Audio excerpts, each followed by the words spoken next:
senior at Greensboro Day School, and I am very nervous.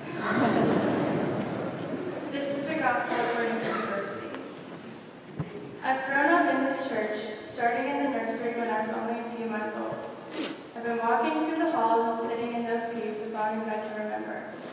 However, it wasn't until I went to different places and saw different faces that being a Christian and loving others through God clicked with me.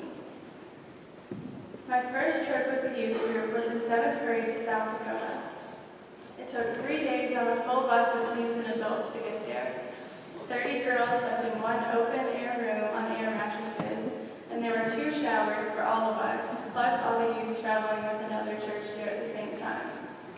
No one knew how to feel about our week-long living situation, but as always, we dove into the task at hand.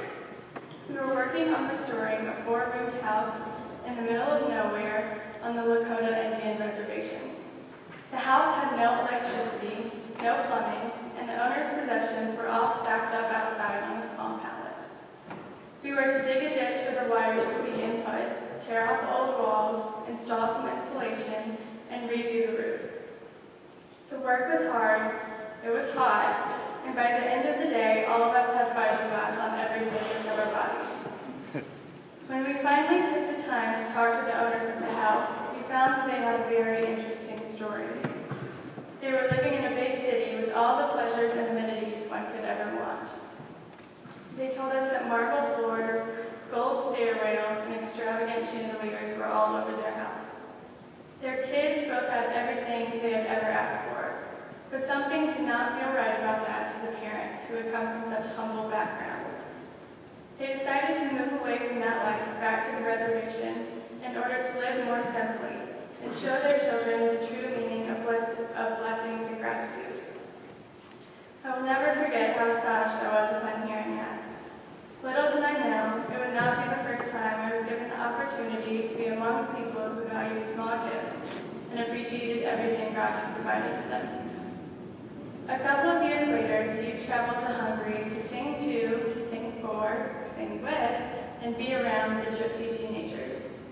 We all knew it would be fun when we lifted off for Budapest, but I don't think that any of us could have fathomed the ways that God was going to work through those we came in contact with and work in us.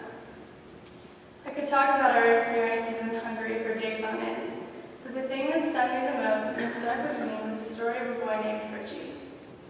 Richie's our age, but has knowledge and love beyond his years.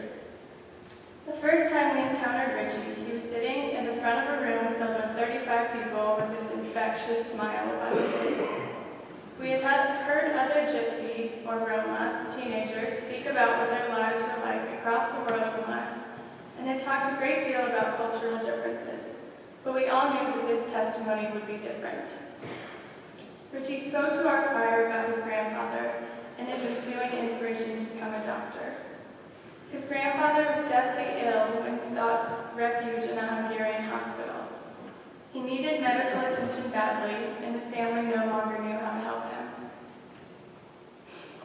When he entered the hospital, it became obvious that he would not be treated. The Hungarians on duty had been so preoccupied with the man's ethnicity that he wasn't even admitted to the hospital. When Richie told us his grandfather's story, we were shocked to say the least. I had not understood the pain and suffering which discrimination causes until hearing Richie explain his experience, as if being oppressed were the only thing he had ever known. He explained to us that he was going to school and planned to attend college in hopes of one day being a doctor, so that no other Roman people would ever meet the same fate as his grandfather had all those years ago.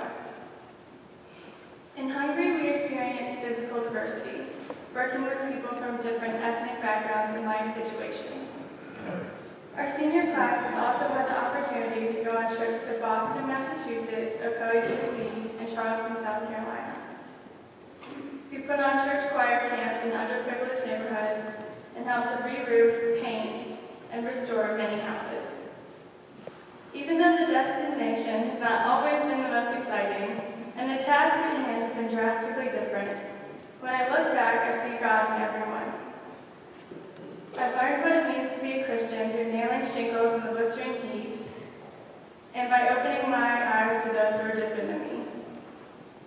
only through my diverse experiences that God has made it clear to me what it means to follow him. If I had not been given so many unique opportunities, I'm confident I would not be the person I am today. Thank you for allowing me to see the beauty and blessing which flow from diversity.